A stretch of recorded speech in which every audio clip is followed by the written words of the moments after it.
Hello everyone. మనము మన్మోహన్ సింగ్ గురించి నేర్చుకుందాం ఈరోజు. ఈయనను 1987లో కేంద్ర ప్రభుత్వం పద్మవిభూషణ్ అవార్డుతో సత్కరించింది. 2004 నుంచి 2014 వరకు ప్రధానిగా ఉన్నాడు. 33 ఏళ్ల పాటు రాజ్యసభ సభ్యుడిగా పనిచేశాడు.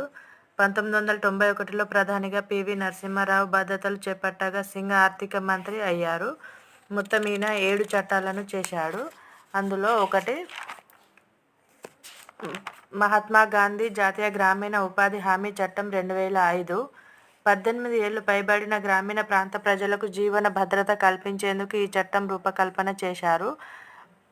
ప్రతి ఆర్థిక సంవత్సరంలో 100 రోజుల పని దినాలను ఖచ్చితంగా కల్పించడం ఈ చట్టం ఉద్దేశం.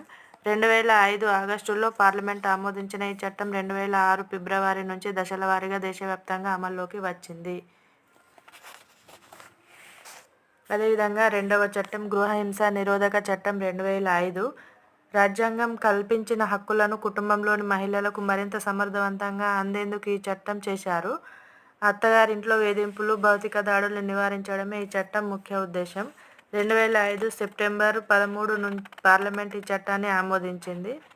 నెక్స్ట్ మూడవ చట్టం స్పెషల్ ఎకనామిక్ జోన్ సేజ్ చట్టం 2005.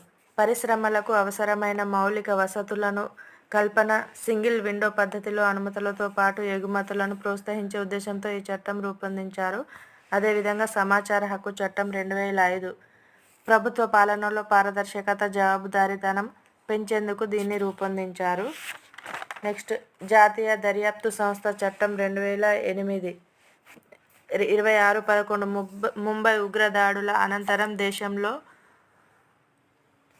కౌంటర్ టెర్రరిజం చర్యలో భాగంగా ఈ చట్టం రూపొందించారు. అదేవిధంగా విద్యా హక్కు చట్టం 2009. దేశంలో పిల్లలందరికీ చదువును ప్రాథమిక హక్కుగా కల్పిస్తూ ఈ చట్టం చేశారు. 6 నుంచి 14 వయస్సు పిల్లలకు ఉచిత నిర్బంధ విద్య అందించడం ఈ చట్టం ముఖ్య ఉద్దేశం. నెక్స్ట్ భూసేకరణ చట్టం 2013. ప్రభుత్వాలు చేపట్టే భూసేకరణ పరిమితంగా ఉండేలా చూడడంతో పాటు నిర్వాసితులకు తగిన పరిహారం, పునరావాసం కోసం ఉద్దేశించింది. 2013 సెప్టెంబర్ 4న పార్లమెంటు దీనికి ఆమోద ముద్ర వేసింది.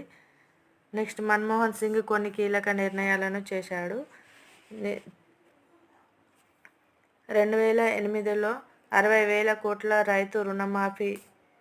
మన్మోహన్ సింగ్ తెచ్చిన కొన్ని కీలక చట్టాలు చూసినాం కదా ఇంతకుముందు. మొత్తం 7 చట్టాలు వెరీ ఇంపార్టెంట్ ఇవి.